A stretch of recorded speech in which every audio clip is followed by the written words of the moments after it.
নমস্কাৰ সকলোকে স্বাগতম জনাইছো আসাম কেৰিয়াৰ পইণ্ট ইউটিউব চেনেলটোলৈ আজি আমি এছএছসি জিডিত আহিবলগীয়া কিছুমান মোষ্ট ইম্পৰ্টেণ্ট কুৱেশ্যনৰ বিষয়ে আলোচনা কৰিম আহকচোন আমাৰ সেশনটো আৰম্ভ কৰোঁ আমাৰ প্ৰথম প্ৰশ্নটো হৈছে which state chief minister has been awarded the Bharat Ratna doctor B R. Ambedkar award for creating a fear free state in May 2023 অৰ্থাৎ কোনখন ৰাজ্যৰ মুখ্যমন্ত্ৰীয়ে 2023 চনৰ মে মাহত ভয়মুক্ত ৰাজ্য গঢ়ি তোলাৰ বাবে ভাৰত ৰত্ন ডক্টৰ বি.আৰ. আম্বেদকাৰ বঁটা লাভ কৰিছে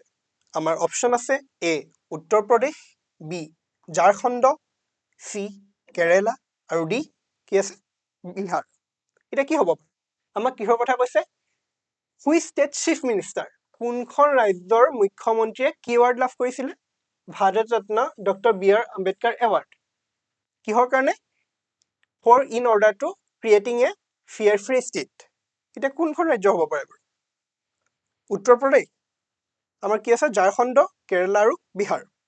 গতিকে আমাৰ শুদ্ধ উত্তৰটো কি হ'ব শুদ্ধ উত্তৰটো হ'ব উত্তৰ প্ৰদেশ আৰু 2023 বৰ্ষত উত্তৰ প্ৰদেশৰ মুখ্যমন্ত্ৰী কোন আছিল বাৰু বৰ্তমান যোন আছিল তেখেতে আছিল কোন আছিল তেখেত হৈছে আমাৰ যোগী আদিত্যনাথ এতিয়া আমি আহিছো আমাৰ পৰৱৰ্তী প্ৰশ্নলৈ আমাৰ পৰৱৰ্তী প্ৰশ্নত কি বুলি কৈছে green revolution also be termed as সেউজ বিপ্লৱক আৰু আন কি নামেৰে জনা হয় নহয় এতিয়া আমাৰ অপশ্যন দিছে এ এগ্ৰিকালচাৰ ৰিভলিউশ্যন বি দিছে হোৱাইট ৰিভলিউশ্যন চি দিছে ব্লু ৰিভলিউশ্যন আৰু ডি দিছে ৱৰ্ল্ড ৰিভলিউশ্যন কি হ'ব পাৰে বাৰু আমাক কৈছে গ্ৰীণ ৰিভলিউশ্যনৰ আৰু আন এটা নাম কি হ'ব পাৰে অপশ্যনত আছে আমাৰ কৃষি বিপ্লৱ শ্বেত বিপ্লৱ নীলা বিপ্লৱ আৰু বিশ্ব বিপ্লৱ আমাৰ শুদ্ধ উত্তৰটো কি হ'ব শুদ্ধ উত্তৰটো হ'ব আমাৰ অপশ্যন এ এগ্ৰিকালচাৰেল ৰিভলিউশ্যন এতিয়া আমি আৰু এটা কথা মনত ৰাখিব লাগিব কি এতিয়া কৈছে গ্ৰীণ ৰিভলিউশ্যনৰ কথা ক'লে আমি যদি কওঁ ফাদাৰ অফ গ্ৰীণ ৰিভলিউশ্যন তেতিয়া কোন হ'ব বাৰু তেতিয়া হ'ব আমাৰ ফাদাৰ অফ গ্ৰীণ ৰিভলিউশ্যন কি হ'ব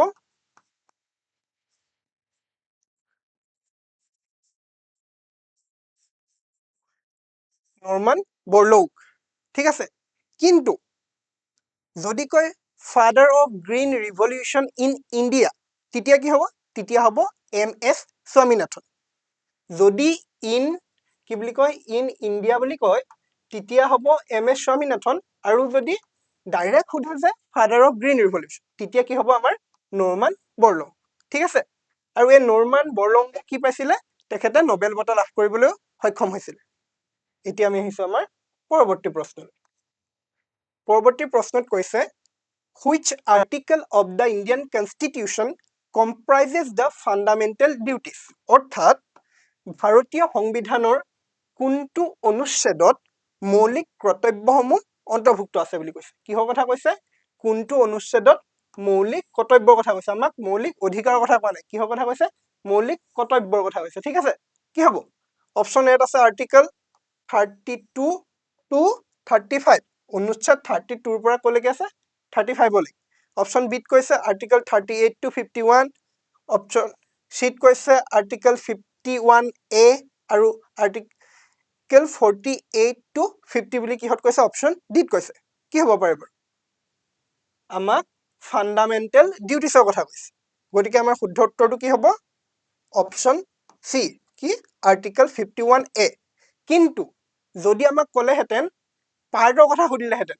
কোনটো অধ্যায়ত আছে বুলি যদি সুধিলে হয় পাৰ্টৰ কথা তেতিয়া কি হ'লহেঁতেন পাৰ্টৰ কথা হ'লহেঁতেন part 4A of Indian constitution হ'লহেঁতেন পাৰ্ট 4A কি আছে মৌলিক কৰ্তব্যসমূহ আছে ঠিক আছে আৰু যদিহে ডাইৰেক্টিভ প্ৰিন্সিপলছ অফ ষ্টেট পলিচিৰ কথা ক'লেহেঁতেন তেতিয়া আছে পাৰ্ট 4ত তেতিয়া অনলি পাৰ্ট 4ত থাকিব ঠিক আছে এতিয়া আমি আহিছো আমাৰ পৰৱৰ্তী প্ৰশ্নলৈ কুৱেশ্যন নম্বৰ 4 এটা 4ত কি কৈছে দ্য ভাৰতীয় নাগৰিক সুৰক্ষা সংহিতা BNSS 2023 aimed at replacing the criminal procedure code was introduced by এটা কৈছে ফৌজদাৰী প্ৰক্ৰিয়া বিধিৰ হলনি ভাৰতীয় নাগৰিক সুৰক্ষা সংহিতা BNS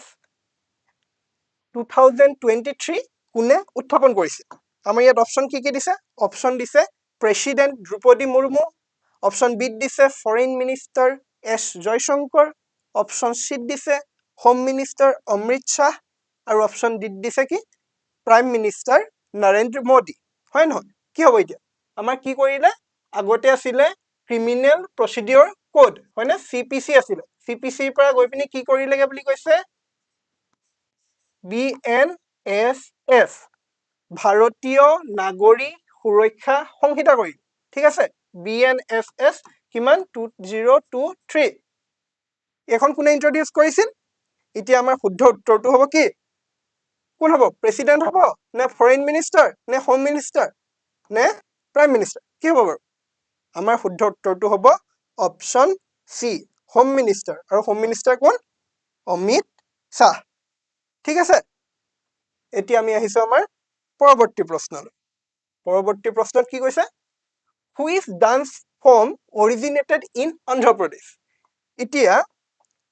অন্ধ্ৰ প্ৰদেশত কোনটো নৃত্যৰ উৎপত্তি হৈছিল এতিয়া আমাৰ অপচন আছে ইয়াৰ ভিতৰত কোনটো নৃত্যৰ উৎপত্তি ক'ত হৈছিল অন্ধ্ৰ প্ৰদেশত হোৱা কথা কৈছে কি হ'ব সত্ৰীয়া হ'ব নে বিত আছে কথক সি ভাৰতনাট্যম আৰু ডিত কুচিপুড়ি এতিয়া কি হ'ব বাৰু আমি জানো সত্ৰীয়া নৃত্য ক'ত হৈছিল সত্ৰীয়া নৃত্য হৈছিল আমাৰ ৰাজ্য কি অসমত হয় নহয়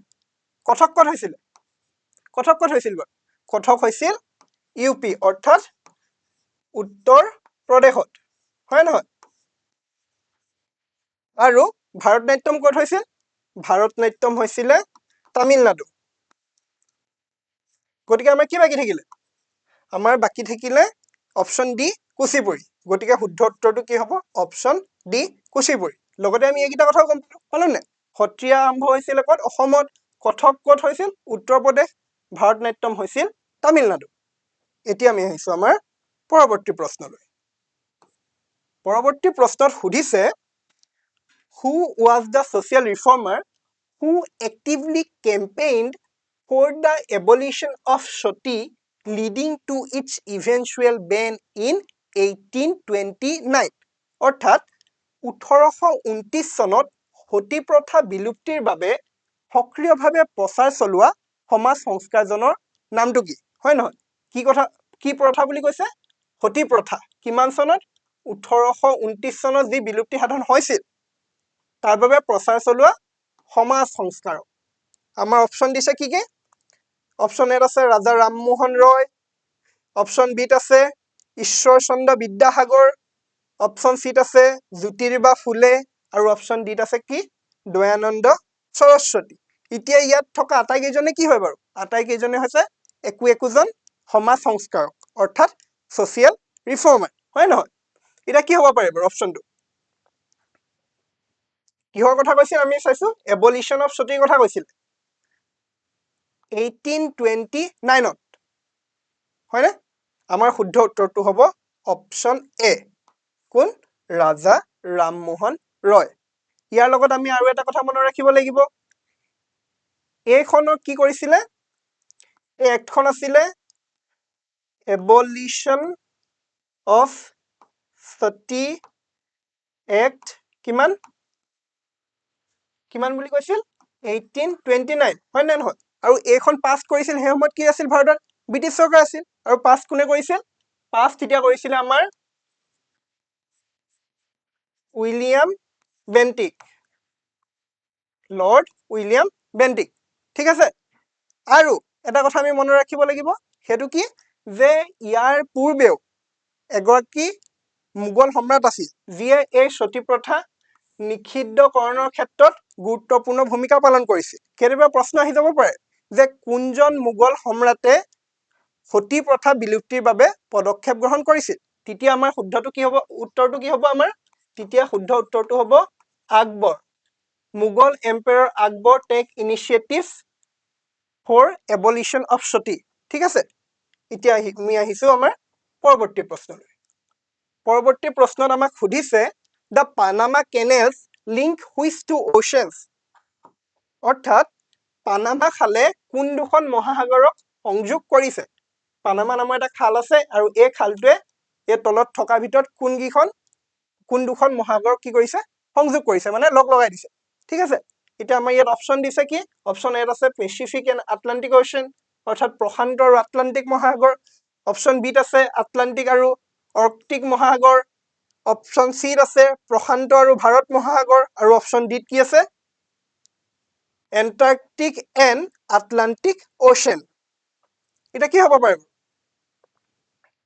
পানামা খাল কোন দুখন মহাসাগৰ কি হ'ব পাৰে কমেন্টত জনাওক আপোনালোকে কি হ'ব পাৰে পানামা খালে কোন দুখন মহাসাগৰ সংযোগ কৰে কোনটো হ'ব option A B C D কোনটো শুদ্ধ উত্তৰটো হ'ব আমাৰ অপশ্যন এ কি হ'ব পেচিফিক এণ্ড আটলান্টিক অ'চিয়ান অৰ্থাৎ প্ৰশান্ত আৰু আটলান্টিক মহাসাগৰ হয় নহয় এতিয়া আৰু এটা কথা মনত ৰাখিব লাগিব কেতিয়া এইটো হেৰি কৰা হৈছিল বুলি যদি কওঁ পানামা খাল কেতিয়া নিৰ্মাণ কৰি মানে দুখনৰ মাজত কি কৰিছিল সংযোগ সাধন কৰা হৈছিল তেতিয়া আমাৰ উত্তৰটো হ'ব 1914 ঠিক আছে আৰু ইয়াৰ লেন্থ অৰ্থাৎ দৈৰ্ঘ্যটো কিমান আছিল বুলি ক'লে আমি কি বুলি ক'ম তেতিয়া দৈৰ্ঘ্যটো আছিলে 82 কিলোমিটাৰ এতিয়া আমি আহিছো আমাৰ পৰৱৰ্তী প্ৰশ্নলৈ পৰৱৰ্তী প্ৰশ্নত কি বুলি কৈছে What connects the Suez Canal? এতিয়া আকৌ আন এটা কিহৰ কথা ক'লে আন এটা কেনেলৰ কথা ক'লে আন এটা খালৰ কথা ক'লে এতিয়া কিহৰ কথা ক'লে সুয়েজ কেনেল এতিয়া সুয়েজ খালক কিহে সংযোগ কৰে এতিয়া আৰু এটা কথা সুধিছে যে সুয়েজ খাল এটা সুয়েজ খালৰ আমাৰ অপশ্যনত কি কৈছে red sea and Mediterranean sea লোহিত সাগৰ আৰু ভূমধ্য সাগৰ red sea and deep sea option চিত কৈছে Mediterranean sea and black sea আৰু অপশ্যন ডিত কৈছে Indian ocean and Pacific ocean কি হ'ব পাৰে সুয়েজ কেনেলটো কেতিয়া মুকলি কৰা হৈছিল বুলি যদি কোৱা হয় আমি তেতিয়া কিমান বুলি ক'ম 1869 আৰু ইয়াৰ লেন্থটো কিমান লেন্থটো হৈছে ইয়াৰ 193 কিলোমিটাৰ ঠিক আছে পানামা কেনেলটো আছিল 82 কিলোমিটাৰ কৈ গৈছো এতিয়া আমাৰ শুদ্ধ উত্তৰটো কি হ'ব বাৰু শুদ্ধ উত্তৰটো আমাৰ হ'ব ৰেড সি এণ্ড মেডিটেৰিয়ান সি অৰ্থাৎ লোহিত সাগৰ আৰু ভূমধ্য সাগৰ বুজি পাইছেনে আপোনালোকে এতিয়া আমি আহিছো আমাৰ পৰৱৰ্তী প্ৰশ্নলৈ আমি এইদৰে কি কৰিব লাগিব এটা প্ৰশ্ন পঢ়োতে তাৰ লগত লিংক কৰি আমি আন দুটা কথা জানি ল'ব লাগিব হয় নহয় প্ৰত্যেকটো প্ৰশ্ন ওয়াইজত আমি উত্তৰ জানিবলৈ আমাৰ হাতত ইমান সময় নাই গতিকে আমি এনেদৰে কথাবোৰ আলোচনা কৰিব লাগিব এটা নেক্সট কোৱেশ্চনত কৈছে ফাৰ্ষ্ট মেটেল ইউজড বাই মেন মানুহে প্ৰথম ব্যৱহাৰ কৰা ধাতু কোনটো ইয়াত গোটেই কেবিট কি আছে ধাতু আছে অপশ্যন এত দিছে কপাৰ অৰ্থাৎ তাম অপশ্যন বি সিলভাৰ অৰ্থাৎ ৰূপ অপশ্যন চিত এলুমিনিয়াম আৰু অপশ্যন ডিত কি কৈছে আইৰণ অৰ্থাৎ লোহা কি হ'ব পাৰে মানুহে প্ৰথমে কোনবিধ ধাতু ব্যৱহাৰ কৰিছিল আৰু এই ধাতুবিধ কেতিয়া ব্যৱহাৰ কৰিছিল জানেনে আজিৰ পৰা প্ৰায় 10,000 বছৰ পূৰ্বে কিন্তু এই ধাতুবিধ ব্যৱহাৰ কৰা হৈছিল কি হ'ব পাৰে অপশ্যন কপাৰ হ'ব নে সিলভাৰ নে এলুমিনিয়াম নে আইৰণ আমাৰ শুদ্ধ উত্তৰটো কি হ'ব অপশ্যন এ কপাৰ ঠিক আছে এতিয়া আমি আহিছো আমাৰ নেক্সট কুৱেশ্যনত কি বুলি কৈছে কিষাণ দিৱস farmers day is observed on অৰ্থাৎ কৃষক দিৱস কেতিয়া পালন কৰা হয় আমাৰ অপশ্যনত দিছে 1 মে অপশ্যন বিত দিছে 12 জানুৱাৰী অপশ্যন চিত দিছে 2 অক্টোবৰ অপশ্যন ডিত দিছে 23 ডিচেম্বৰ এই ডেট কেইটা কিবা কওঁতে স্পেচিফিক ডেটৰ কথা মনলৈ পৰিছে নি 1 মে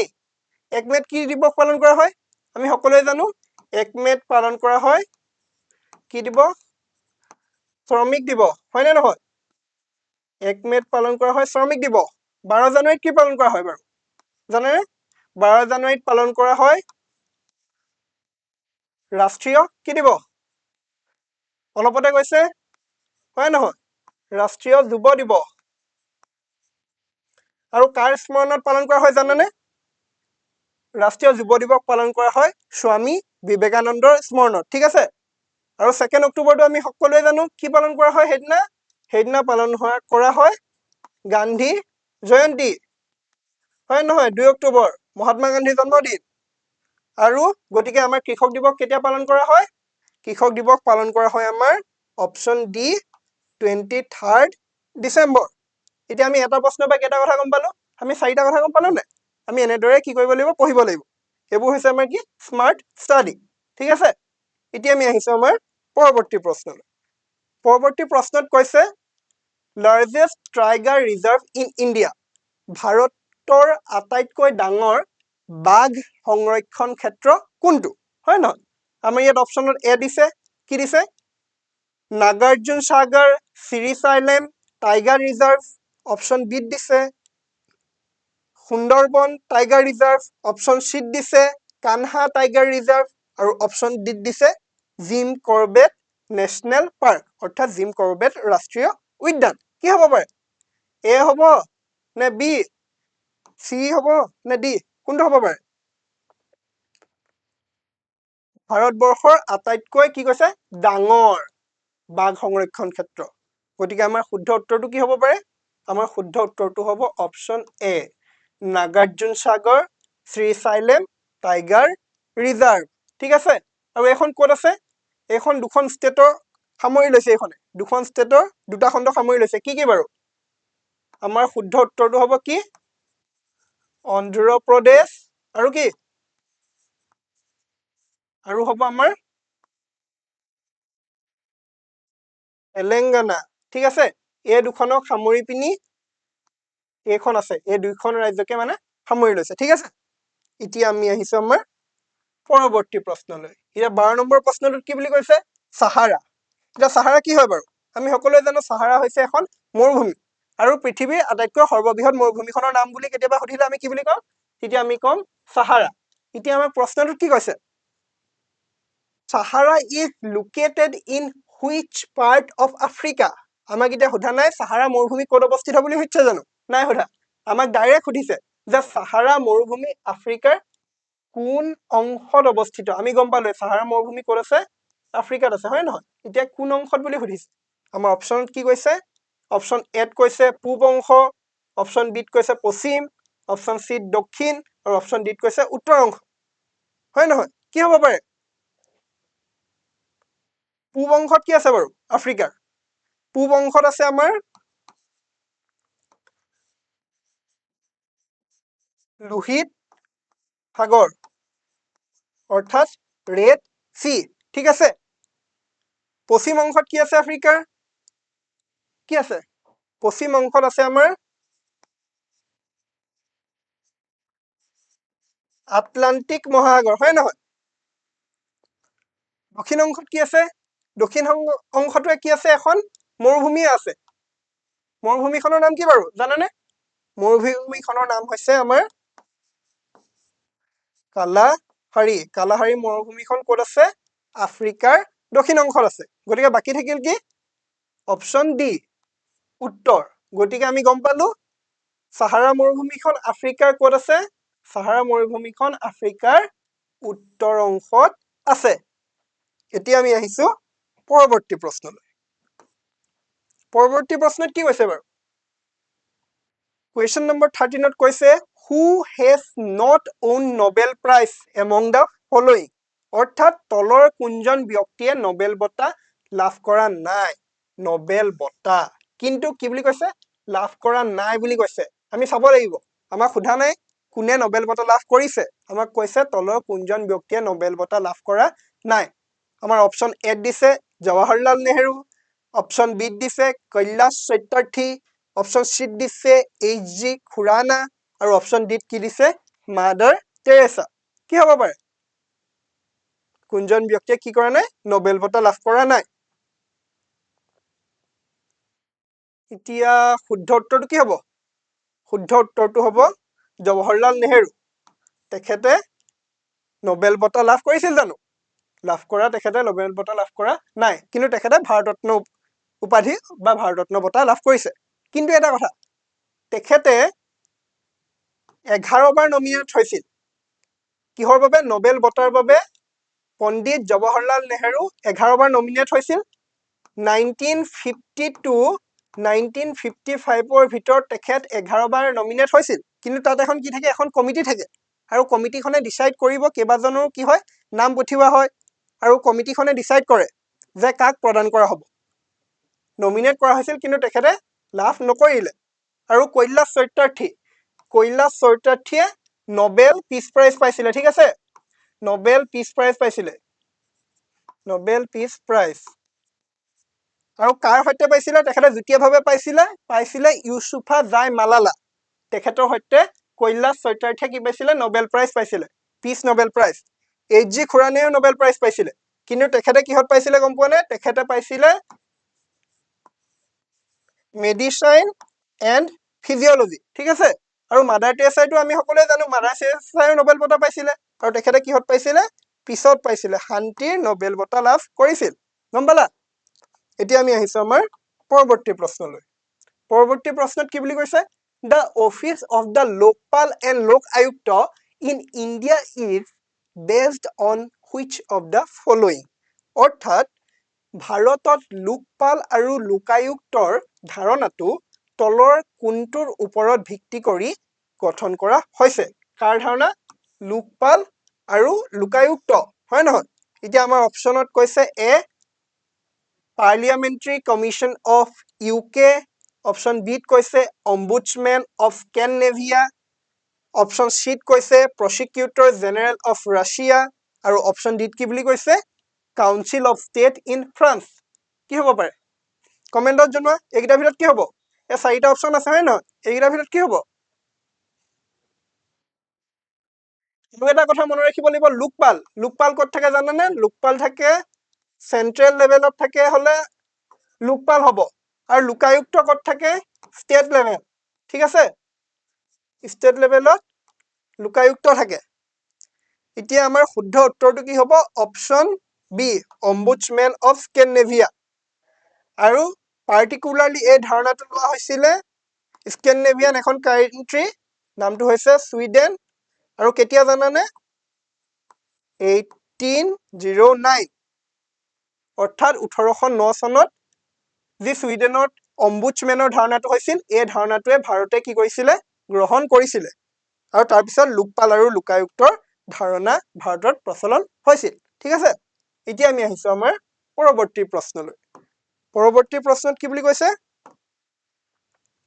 Where is the headquarter of Ramakrishna Mission located অৰ্থাৎ ৰামকৃষ্ণ মিছনৰ মুখ্য কাৰ্যালয় ক'ত অৱস্থিত হয় নে নহয় ৰামকৃষ্ণ মিছন কি হয় জানে না জানে ৰামকৃষ্ণ পৰমহংসৰ নাম শুনিছেনে স্বামী বিবেকানন্দৰ গুৰু মানিছিল তেখেতক হয় নহয় আৰু তেখেতৰ ফোৰণতে তেখেতৰ যি নীতি আদৰ্শ তাক প্ৰচাৰ কৰিবৰ বাবে কি কৰিছিলে ৰামকৃষ্ণ মিছনৰ স্থাপন কৰা হৈছিল এতিয়া তাৰ মুখ্য কাৰ্যালয় ক'ত আছে বুলি আমাক সুধিছে আমাৰ অপচন দিছে কি অপচন এত আছে বাৰাণসী অপচন বিত আছে বেলুৰ মঠ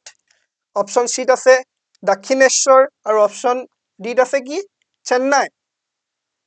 ইম্পৰ্টেণ্ট কথাটো হৈছে যে স্বামী বিবেকানন্দই দক্ষিণেশ্বৰ কালী মন্দিৰতে কাক লগ পাইছিলে প্ৰথম ৰামকৃষ্ণ পৰমহংস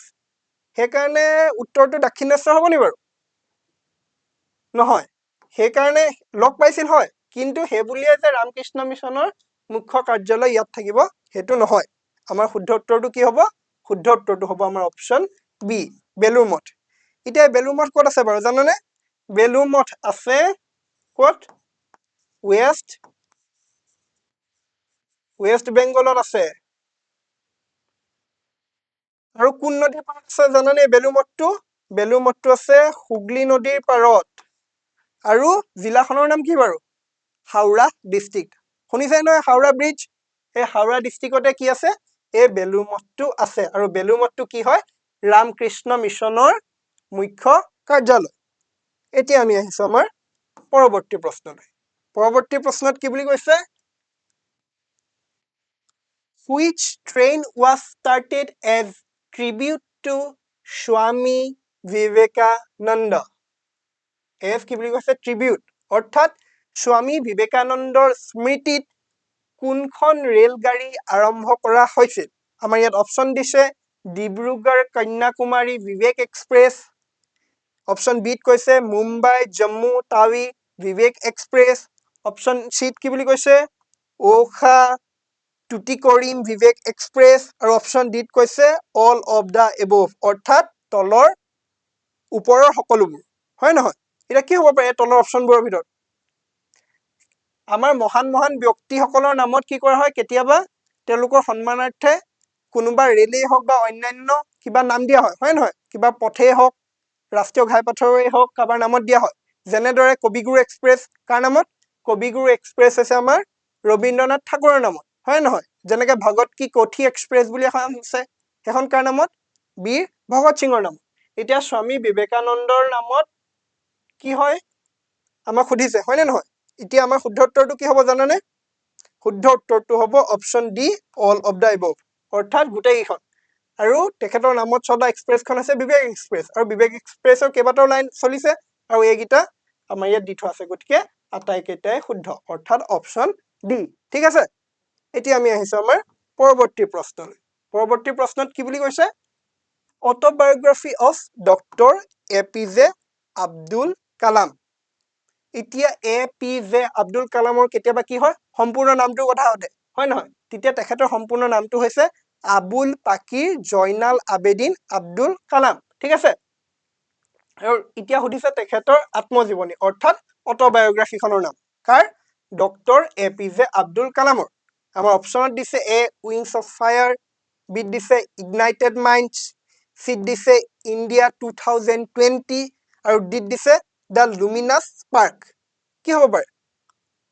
শুদ্ধ উত্তৰটো কি হ'ব পাৰে কমেণ্টত জনোৱা লগতে মই কৈ থওঁ ডক্টৰ APJ আব্দুল কালাম কোন আছিল জানানে তেখেত প্ৰেচিডেণ্ট আছিলে হয়নে নহয় আৰু তেখেতক কি বুলি জনা যায় বাৰু তেখেতক জনা যায়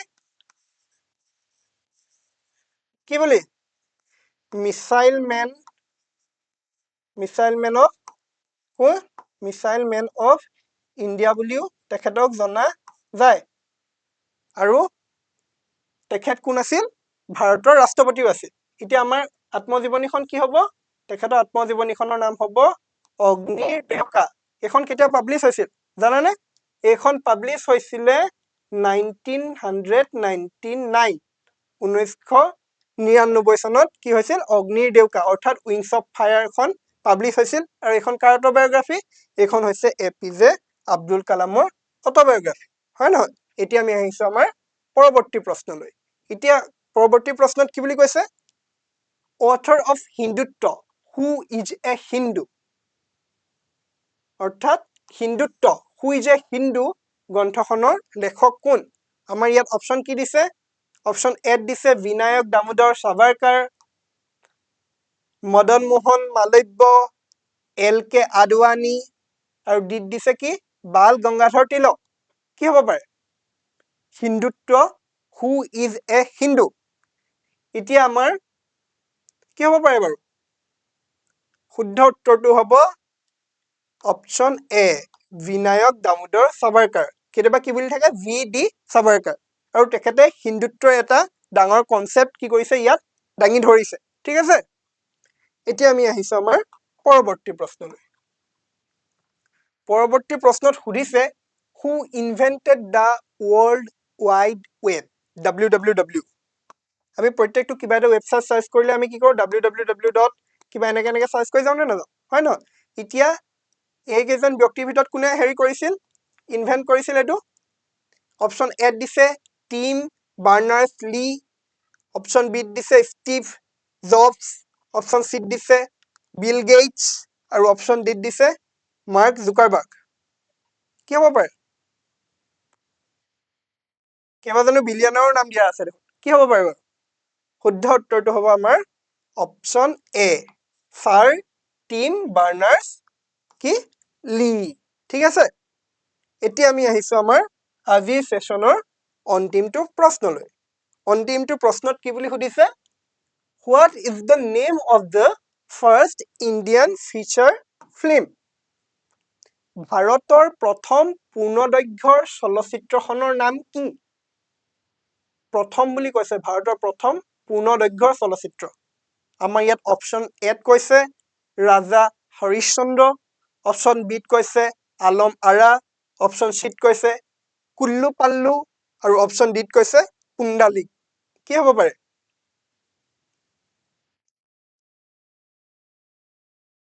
এতিয়া প্ৰথম পূৰ্ণদৈৰ্ঘ্যৰ চলচ্চিত্ৰ বুলি কৈছে মনত ৰাখিবলগীয়া কথা এইখন 1913 চনত মুক্তি লাভ কৰিছিল আৰু এইখন কিন্তু কি হয় টকি ফিল্ম নাছিল অৰ্থাৎ ইয়াত কথা কোৱা হোৱা নাছিল, অকল দৃশ্যবোৰ দেখা গৈছিল, ঠিক আছে। ফাৰ্ষ্ট টকি ফিল্ম বুলি যদি ক'লে হয়, অৰ্থাৎ সবাক প্ৰথম ভাৰতৰ সবাক চলচ্চিত্ৰ, তেতিয়া আমাৰ শুদ্ধ উত্তৰটো হ'লহেঁতেন আলম আৰা। এইখন কি? ফাৰ্ষ্ট ইণ্ডিয়ান টকি ফিল্ম, ঠিক আছে। কিন্তু এতিয়া আমাক ভাৰতৰ প্ৰথম পূৰ্ণদৈৰ্ঘ্য চলচ্চিত্ৰ বুলি কৈছে, আৰু আমাৰ শুদ্ধ উত্তৰটো কি হ'ব? অপশ্যন এ, ৰাজা হৰিশ্চন্দ্ৰ। আৰু এইখন কোনে নিৰ্মাণ কৰি উলিয়াইছিল? এইখন নিৰ্মাণ কৰি উলিয়াইছিলে দাদা চাহেব ফাল্কে, ঠিক আছে। আৰু তেখেতৰ নামত চলচ্চিত্ৰ জগতত এটা বঁটাও দিয়া হয়, দাদা চাহেব ফাল্কে এৱাৰ্ড বুলি। গতিকে আজিলৈ ইমানে। পুনৰ আমি এনেধৰণৰ বহুতো ইম্পৰ্টেণ্ট কুৱেশ্যনৰ সৈতে আপোনালোকক লগ পাম। ধন্যবাদ।